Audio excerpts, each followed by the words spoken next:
Olona telo indray ny voalaza fa matin'ny Covid-19 teto Madagasikara ny andro ny alakamisy 13 May araka ny tatitra ny vahoaka tamin'ny anao manjerim-panjakana androany zoma.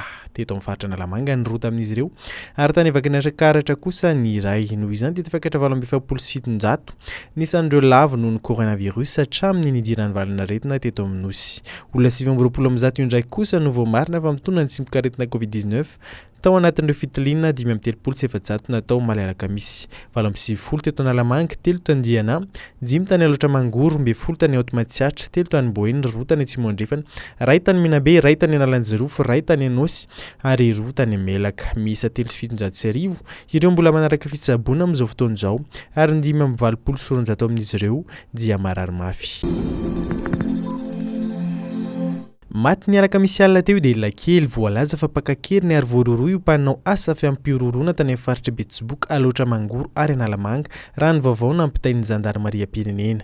Ny ratra nahazo azy teo amin'ny feny nandritra ny fisamborana azy no antony nahafaty azy hoy ny kolonely Handray commande ny vondron'ny zandarimaria eto Analamanga.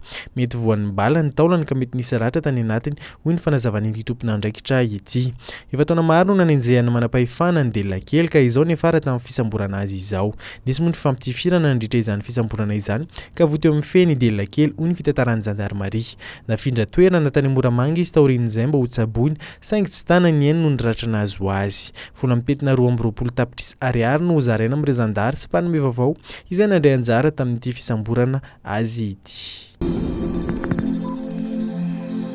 Panao aiady Judo malagasy 5 no handray anjara amin'ny fiadiana izay ho tompondakan'i Afrika amin'ny Judo ho totosaina ny 20 ka hatramin'ny 13 May any Dakar, Sénégal. Miray Niampy latsaky ny 12 kilao, narindra Vaovao latsaky ny 17 kilao, aina lorara soanevy razafy latsaky ny 13 kilao, Danielany Menjanahary latsaky ny 13 kilao ary Fitra Ratsimiziva latsaky ny 12 kilao no isoltena ny Madagasikara amin'izany fifandanana izany. Ireo telo farany ihany koa no hiazo any Budapest, Hongrie handray anjara amin'ny fiadiana ny tompondaka eran-tany ny 4 ka hatramin'ny 13 Jona aorian'izay.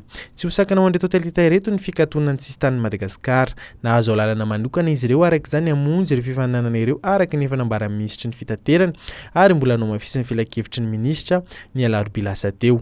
Mahazo lalana manokana koa izy ireo iverina ito tanindrazana aorian'izay.